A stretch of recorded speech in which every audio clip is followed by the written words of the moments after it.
The Capturarian cross opened his eyes slowly. Everything was dark. The air smelled strange, like metal and smoke. His head hurt, and his arms felt heavy. He tried to move, but realized his hands were tied in metal cuffs. He wasn't on Earth anymore. The last thing he remembered was flying near Mars on a military mission. His team was scanning for unknown signals when something attacked their ship. He heard loud alarms, flashing red lights. Then everything went black. Now, he was inside, a small cage. The walls were made of black stone and glowing green lines. The floor shook slightly like the whole place was moving. A low growl echoed in the distance. It wasn't human. Ryan sat up, alert. He looked around and saw others. Different shapes, sizes, not all human. Some were thin with gray skin, others looked insect-like. All were locked inside cages like his. Suddenly, a loud voice spoke from above, cold and sharp. "New prisoner has arrived. Prepare him for the games." The cage door opened.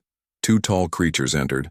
They were like lizards walking on two legs, with sharp yellow eyes and armored skin. They grabbed Ryan and pulled him out. He tried to fight, but the cuffs sent a shock through his body. Pain shot through his chest and he dropped to his knees. They dragged him through dark halls. On the walls were moving pictures of battles, creatures fighting, blood, and crowds cheering. Ryan realized what this place was: an arena. He was a prisoner, in some alien death game. They threw him into a dark room. In the center was a platform. Above it, a light turned on. He saw weapons hanging on the walls: spears, axes, swords. None looked familiar. A speaker clicked on. "Your name is Ryan Cross. Human. Earth warrior. You will fight now." "Fight who?" Ryan asked, his voice dry. No answer came. The floor shook again. A wall slid open, revealing a giant gate. Behind it, something roared. The ground trembled. Ryan's heart raced. The gate lifted. A beast stepped into the arena. It was huge, at least 10 feet tall, with 4 muscular arms and thick gray skin. Its face had no eyes, only a large mouth full of teeth.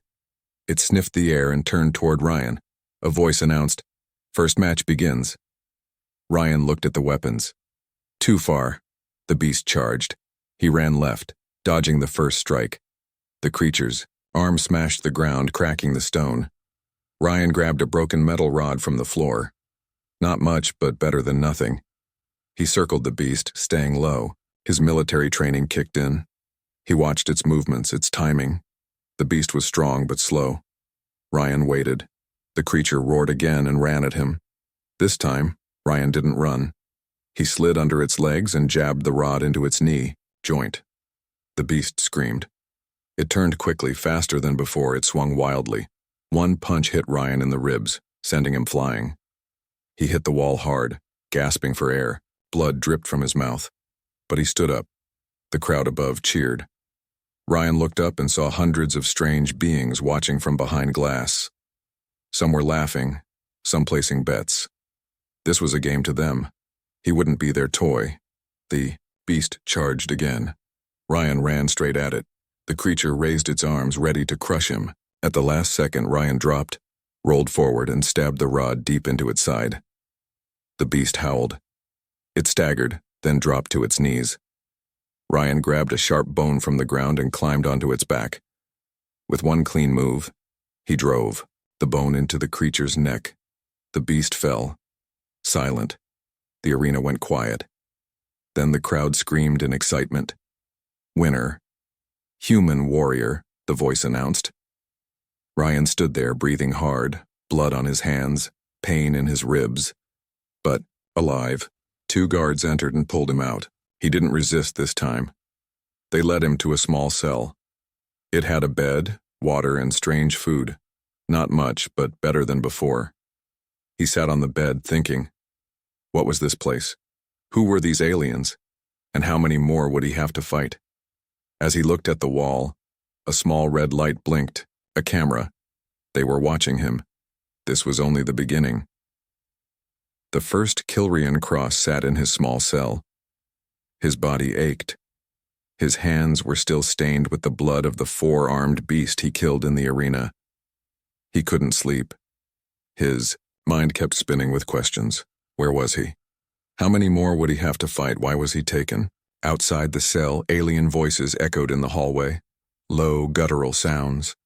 The air felt thick, and the lights above flickered weakly. It was always dark here, always cold. He stood up and walked toward the metal bars of the door. In the cell across from his, another prisoner stared at him. Tall, thin, with dark green skin and black eyes, the alien didn't blink. It had 4 fingers on each hand and long white hair tied behind its head. "You're the new one," it said. Its voice was deep but calm. "Yeah," Ryan replied. "You killed the arena beast," the alien said. "No human has ever done that." Ryan narrowed his eyes. "How do you know about humans?" "I've been here a long time," the alien replied. "I've seen many die. You're different." Before Ryan could ask more, loud alarms blared through the prison. Red lights flashed. A voice came from the speakers. "Next round, group trial. Warriors, prepare." The cell doors opened with a loud clang. Guards entered, holding strange weapons. They didn't speak. They simply pointed. Ryan stepped out and followed them. 5 other prisoners walked with him, each from a different species. The green-skinned alien was one of them. They were led through a long tunnel. The floor rumbled under their feet. Ryan's heart pounded. He had survived once, but would luck help him again? They entered a massive chamber, the main arena. It was larger than before, with stone pillars, metal cages, and fire pits surrounding the battlefield. The crowd above roared. Thousands of alien eyes watched. A voice boomed across the arena. Today the warriors must fight.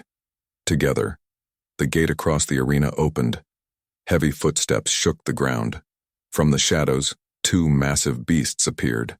They looked like armored bulls with metal plates, glowing red eyes, and sharp blades instead of horns. Ryan gripped a short spear handed to him. Not much, but better than nothing. "You know how to survive?" the green-skinned alien asked. "Barely," Ryan replied. "Then follow me." The battle began. One beast charged toward a small insect-like prisoner. It screamed but was crushed instantly. Blood splashed across the sand. Ryan gritted his teeth and ran toward a pillar. The second beast locked onto him. Its red eyes blinked, and it rushed forward. Ryan waited, heart racing, then jumped aside just before impact. The beast crashed into the stone, dazed for a second. The green-skinned alien threw a chain to Ryan. "Wrap its leg!" he shouted. Ryan caught it, ran fast, and circled the beast's legs. The chain tightened. The creature stumbled. Another prisoner, a tall, robot-like being, jumped onto its back and stabbed its neck with an energy blade. The beast fell. 1 down. The second beast roared louder and spun, knocking 2 prisoners across the arena. Ryan ducked. Behind a broken wall, he looked up at the crowd. Something strange caught his eye. A figure in black stood behind the glass. Different from the others. Not cheering. Just watching him closely. Who was that? Suddenly, the second beast broke free from the chain and charged again. The green-skinned alien was in its path. Ryan didn't think. He ran. At the last second, he threw his spear into the beast's eye. The creature screamed in pain and turned, thrashing wildly. Ryan and the alien rolled out of the way. The robot prisoner finished it off with another blow. The battle ended. Only 3 prisoners survived. The voice from above said coldly, "Survivors will rest. Prepare for next round." Ryan's breathing was heavy.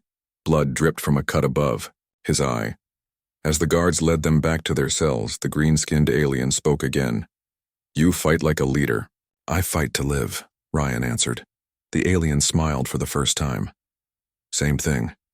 That night, Ryan couldn't sleep again. His body was safe, but his mind wasn't. He kept thinking about the dark figure watching him. That person had noticed him for a reason. Was he being tested, chosen, or hunted? He looked up at the ceiling. A small, blinking red dot glowed near the corner. A camera. They were always watching. But now, he was watching them too. The alliance, the nights in the alien prison never truly ended. There was no sun, no sky. Only metal walls, flashing lights, and the constant hum of machines. Time didn't pass like on Earth. You didn't count days. You counted kills. Ryan Cross sat in his corner, shirt torn, body bruised, mind awake. He hadn't slept since the last arena trial. The two beasts were dead, but something inside him was still shaking. He wasn't afraid of monsters anymore. He was afraid of why he was still alive.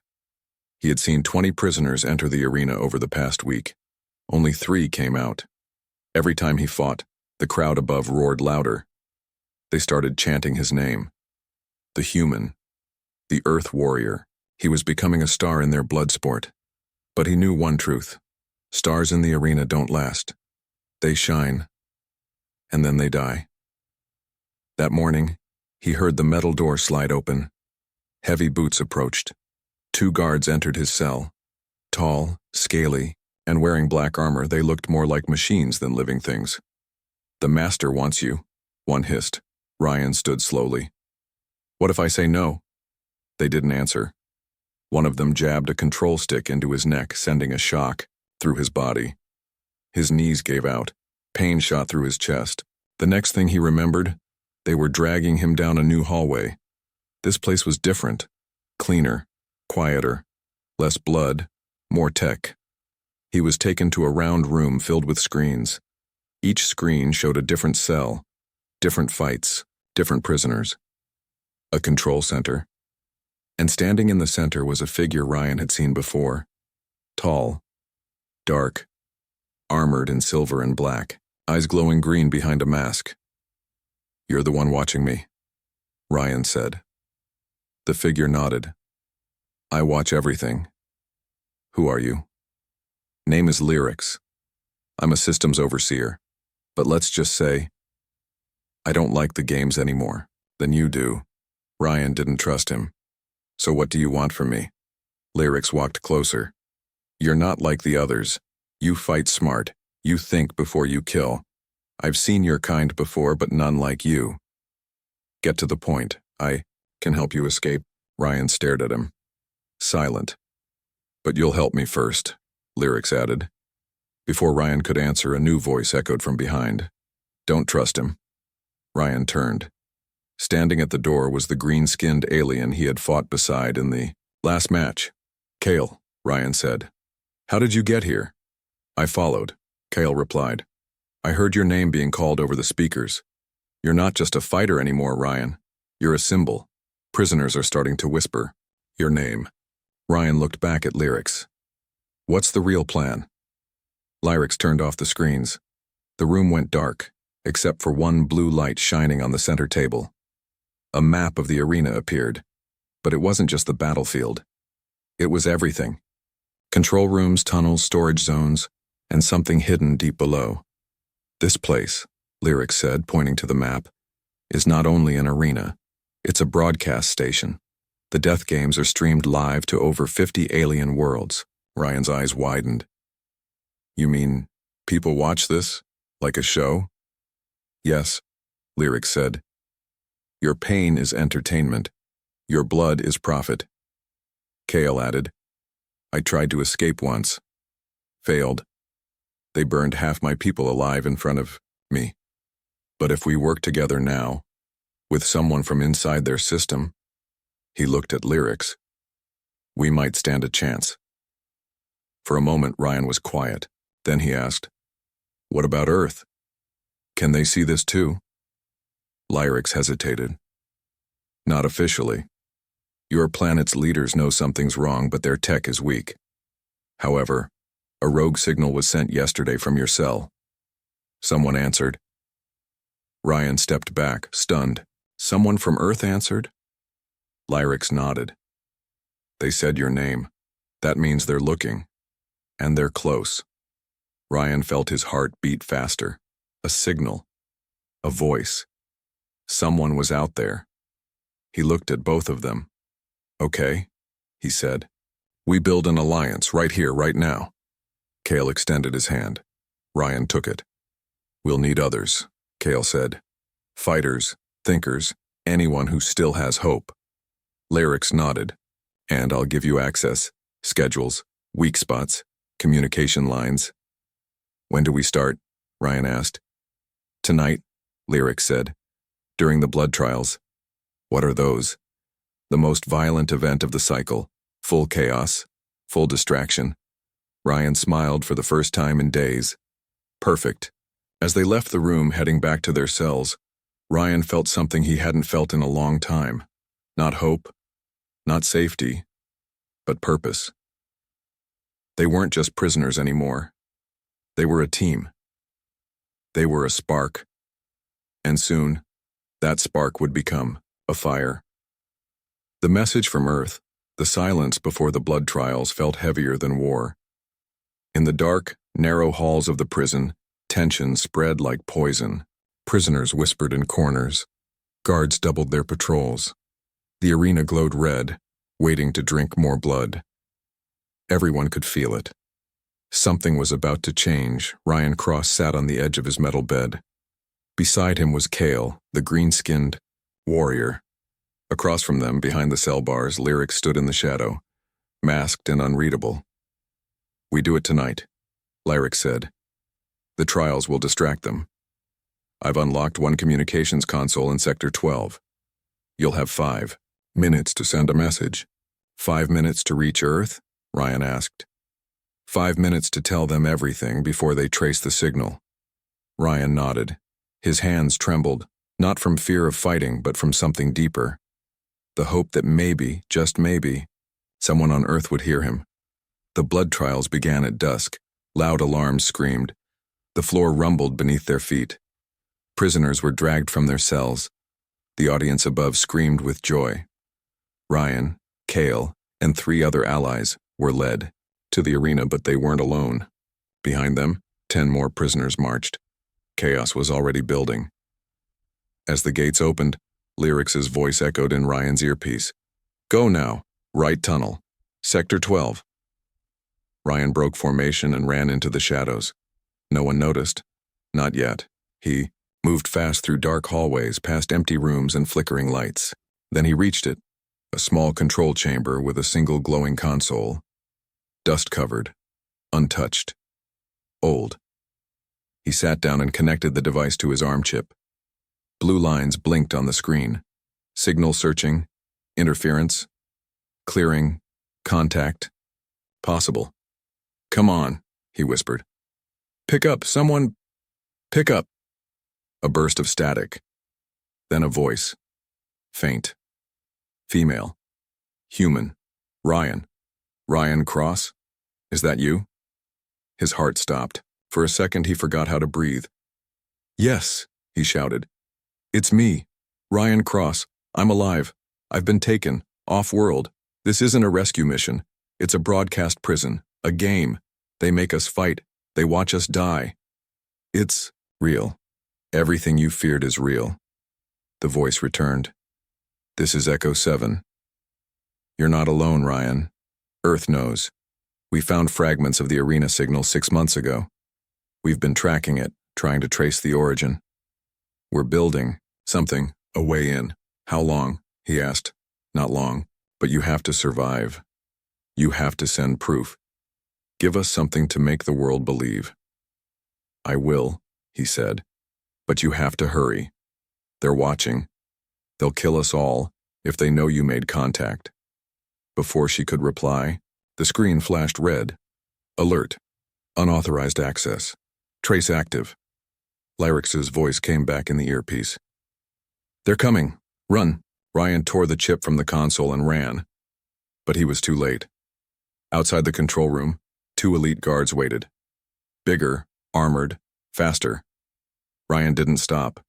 He grabbed a metal rod from the wall and charged. One guard swung first. Missed. Ryan ducked, smashed the rod into its leg. The creature fell, but the second guard lunged and tackled him into the wall. Pain exploded in his back. He kicked free, sprinted, turned left, straight into another figure. It was Kale. This way, Kale shouted, pulling him through a vent hatch. They crawled through the narrow duct just as the guards fired behind them. Plasma blasts hit the walls, burning holes. They dropped into a hidden chamber. Dark, silent, safe. For now. Ryan leaned against the wall, breathing hard. His lip bled, his side ached, but he was smiling. "They heard me," he whispered. Cale looked at him. "Earth?" Ryan nodded. "They're coming. They're building something." "Good," Cale said, "because now, the Zarkans know your name too." Meanwhile, high above the arena, in the Zarkan command center, a tall figure stood before the master screen. His armor was deep red, his eyes sharp and cold. "Bring me the human," he said to his guards, "and kill anyone who stands with him." Lyrix, still masked, watched from the shadows. He didn't move, didn't speak, but deep in his hand he held a stolen keycard, the master override. He wasn't done yet, not even close. Back in the prison cell, Ryan looked at the small chip he pulled from the console. It contained video footage, his fights, the dead, the truth. He looked at Cale. "It's not just survival now." "No?" Cale asked. Ryan smiled. "It's war. The betrayal and the silence after the blood trials. Nothing felt normal. The arena had been washed. The bodies were gone. The audience had returned to their worlds, satisfied by the slaughter. But deep inside the prison's lower tunnels, something else was building, something stronger than violence. Resistance. Ryan cross-sat with Cale and two others, prisoners who had joined the Alliance. They hid inside a forgotten storage chamber surrounded by broken gear and flickering lights. On the floor between them was the stolen chip from the communication console, the only proof Earth now had of the arena's horrors. "This chip," Ryan said, holding it tightly, "is the most dangerous thing in this place." Cale nodded. "And the most valuable. If the Zarkans get it, the rebellion dies before it starts." They were waiting for Lyrix. He had promised them something. A full security map, a secret entrance to the control core, a chance to shut down the arena from the inside. But Lyrix was late. Too late. Suddenly, the lights went out. All of them. Darkness swallowed the room. A soft hum began. Low, vibrating. Ryan stood instantly, ready to fight. "That's not normal." Then, a voice. Cold, not from the speakers, from the shadows. "You trusted the wrong one." The door burst open. Zarkan elite guards stormed in. 5 of them, weapons raised. "Run!" Kyle shouted. They scattered. Energy blasts flew across the chamber. Sparks flew from the walls. Ryan ducked, rolled, and shoved the chip into a hidden pouch in his boot. One of their allies, a blue-skinned female prisoner, was shot in the back. She fell instantly. "Leave her," Kyle shouted, pulling Ryan through a side tunnel. They ran. Through dark corridors, alarms now screaming. "They knew where we were," Ryan said. They knew exactly where. Cale didn't answer, but Ryan noticed something. His friend was silent. Too silent. "Cale," Ryan said, slowing down. "How did they find us?" Cale didn't look at him. Ryan stopped. "Cale." Still silence. Then, Cale spoke. "They offered me freedom," he whispered. "A ship. A new life. No more fighting." Ryan's heart dropped. "You told them about the chip." Cale turned, guilt on his face, pain in his voice. "I thought I could protect you. I didn't tell them everything. Just where we met, I didn't know they'd come so fast." Before Ryan could reply, another explosion rocked the hallway. The guards were closing in. "They'll kill us both now," Ryan said. Cale shook his head. "No, you have to run. I'll stop them." He ran back toward the battle without another word. Ryan hesitated, then turned and fled. He reached the outer tunnels, twisted paths only Lyrix had shown him. He climbed through vents, slid down pipes, and finally reached the edge of the incinerator chute. This place was used to burn broken machines. Now, it was his escape route. He dropped in just before the guards spotted him. The heat was unbearable, but it led him to a lower floor, one even the Zarkans rarely used, a dark tech vault. Inside, Lyrix waited, unmasked. His face was scarred, Not reptilian like the Zarkans, something different. Something closer to human. "What are you?" Ryan asked, panting. Lyrics looked at him. "The last survivor of a forgotten race. One the Zarkans destroyed before yours. But I survived. Hiding. In their system, waiting. Why didn't you warn us?" Ryan shouted. "Kale betrayed us. My team is dead." Lyrics walked to a console and pressed a button. A new screen blinked to life. On it, Kale, wounded, tied up, being dragged through the arena halls by guards. "He didn't get far," Lyric said. "But he did something else. He gave them a name." "Mine?" Ryan asked. "No," Lyric said. "Yours was already known." He paused. "He gave them Earth's signal code." Ryan froze. "What does that mean?" "It means they know who contacted you. And now, they're tracking Earth back." Lyrics handed Ryan a small device. "This is your only chance to stop them. If they connect to Earth's signal, they'll follow it home. Your people will never be ready." "What do I do?" "Go to the main core. Disable the signal bridge, destroy the uplink, and then, you run." Ryan looked at the device. Earth had hurt him. But now, Earth was in danger because of him. "What about Kale?" he asked. Lyrics didn't answer. Ryan knew what that meant. Betrayal comes with a price. As he left the vault, heading toward the core, alarms still, echoing in the distance, Ryan felt something deep inside him change. No more hesitation, no more trust, only mission, only survival, only revenge. Rise of the warrior. The air inside the lower levels of the arena was heavier now, hotter, tighter, almost alive. The machines hummed like heartbeats. The walls pulsed with red warning lights. Somewhere above, the crowd still cheered. They didn't know that their show was about to burn. Ryan Cross moved like a shadow through the maintenance tunnels. In his hand, he held the device Lyrics had given him, a compact black cylinder with blinking lights. This wasn't a weapon. It was a virus, a digital bomb. If he reached the central signal bridge and placed the device, it would crash the entire arena's broadcast system. No more streaming, no more games, no more death for entertainment. But it wasn't going to be easy. Kale was gone. His betrayal had left a hole in Ryan's chest, but not a broken one, just empty. Like a sword being sharpened, like pain turning into purpose. He passed rooms filled with dead machines, broken weapons, old prisoner files. And then, deeper, he found something unexpected. A small figure, child-sized, alone. It wasn't human, but it wasn't Zarkan either. Its skin was silver blue and its eyes glowed white. It looked up at Ryan, not scared, curious. "Who are you?" Ryan asked, keeping his voice low. The child answered in a soft, mechanical voice. "I'm Zelo. System-born. Code reader.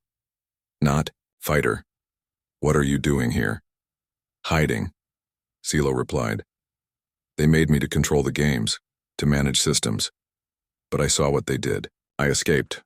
Ryan crouched. "You can control the system?" "I can speak to it," Zelo said. "But it does not listen to me anymore. I'm small. I'm broken." "Maybe," Ryan said. "But small minds can do big things." He showed Zelo the virus device. "Can you help me get to the signal bridge?" Zelo nodded slowly. "Yes, but we'll be seen. We'll be hunted. Then we fight." Zelo blinked. "You fight. I open doors." "Deal." Together, they moved through the last tunnel, now glowing with red warning signs. Suddenly, metal. Doors ahead slammed shut. Guards, not regular ones. These were Deathwalkers, tall, black-armored Zarkans bred only for killing rebels. Fast, brutal, emotionless. "Run." Zelo screamed. Ryan didn't. He reached for a broken blade strapped to his leg. Short, chipped, but sharp enough to kill. The first Deathwalker charged. Ryan dodged left, ducked under its swing, and stabbed upward, right under its armor plate. Sparks flew as the beast screamed and collapsed. The second attacked from behind. Zelo screamed.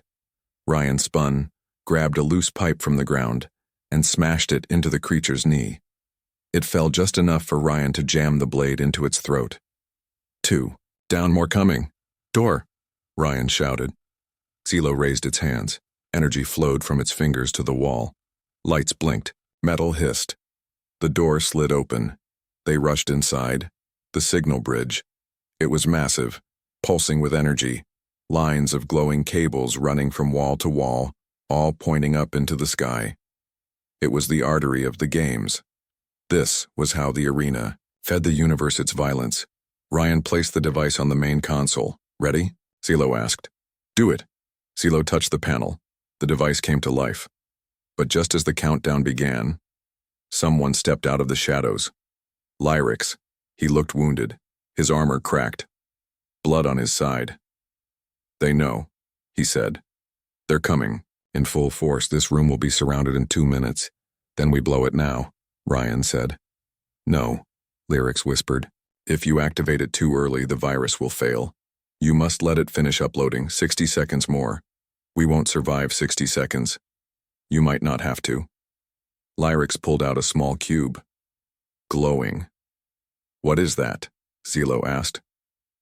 Backup charge, Lyrix said. Manual. It'll destroy the bridge completely, but it needs to be activated here, by hand. Ryan stepped forward. You mean someone has to stay behind? Lyrix nodded. Someone has to make sure it ends. There was silence. Then Ryan stepped back. I'll do it. No, Lyrix said. He handed the cube to Zalo and looked at Ryan one last time. You were always the symbol, he said. But symbols must survive. Stories must continue. What are you doing? Ryan asked. Lyrix smiled. For the first time, my race died without a fight. Yours won't. He pressed a code into the cube. The lights turned red. Go, he said. Guards stormed into the hallway. Ryan grabbed Zilo and ran through the exit tunnel. Behind him, the door slammed shut. And then, silence, followed by light. The explosion ripped through the signal bridge. Cables snapped. Fire rained. The pulse of power vanished into darkness. Above, in the main arena, the screens went black. The crowd screamed.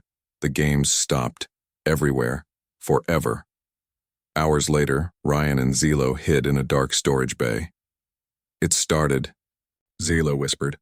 The system is crashing. Ryan nodded. Not a crash, he said. A revolution. He looked up toward the distant sound of chaos. Prisoners rising, guards falling, alarms blaring. The arena was no longer a stage. It was a battlefield, and he was now its warrior king. Freedom or death. The arena was no longer a prison. It was war. Fire rained from the upper decks. Metal beams collapsed. Guards screamed as prisoners charged through every gate, every hallway, every level. Smoke filled the air. The ground shook as explosions echoed through the walls. Ryan Cross stood in the center of the chaos, watching what had once been the galaxy's greatest death show burn. Around him, survivors fought for freedom. Alien warriors, broken prisoners, even former slaves of the Zarkan Empire. They had no flags, no orders, no leaders, just rage, just the will to live. Beside Ryan stood Zilo, the code-born child who had opened the system, and behind him, limping but alive, was Kale. Yes, Kale, he had escaped. He had survived the Zarkan's punishment, and he had come back, not to lead, not to beg, but to fight. Why are you here? Ryan asked, eyes cold. Kale's voice was hoarse. Not for you, for them. He nodded toward the prisoners. I don't trust you, Ryan said. Good, Kale replied, but we don't have time for trust anymore. Just survival. Ryan turned to the others. We make our final move now, he said. The Zarkans will never let this place fall. Their command center is still active, and they're about to call reinforcements from orbit. How do we stop them? One prisoner asked. Zilo stepped forward. We destroy the core. The main core. Deep. Beneath the arena, beneath the control floors, was the source of it all. The reactor that powered the games, the weapons, the shields, the signal towers. And if it fell, the entire arena would collapse. If we go down there, Kale said, none of us are coming back. Ryan looked at the smoke rising through the arena ceiling. He thought of Earth, of the voice on the radio, of the millions who would suffer if the Zarkans kept this system alive. Then we don't go down to survive, he said. We go down to end it. The tunnels to the core were guarded by the deadliest Zarkans, the war-breed monsters born in tanks shaped by rage. Their armor was thick, their minds were empty, but they weren't ready for what came. Ryan led the charge. The rebels came, from every direction, swinging stolen weapons, throwing fire, screaming in a dozen alien tongues.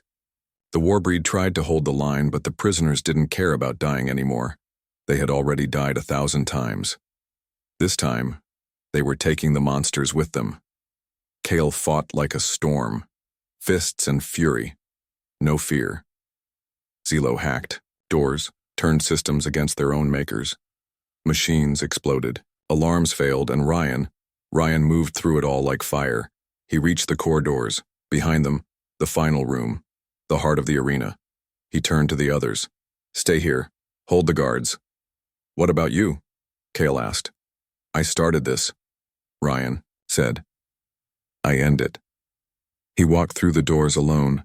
Inside, the core was alive, glowing, spinning, filled with sound and power. The control panel blinked red. It had one function now. Overload. Lyrics had given him the codes. Ryan entered them. The timer appeared. 03. 3 minutes until full core meltdown. He took a breath. And then, the master of the arena entered, a Zarkan lord, tall, armored in gold and bone. The one who had first ordered Ryan's capture. You will not destroy my empire, the Zarkan hissed. You already destroyed it, Ryan said.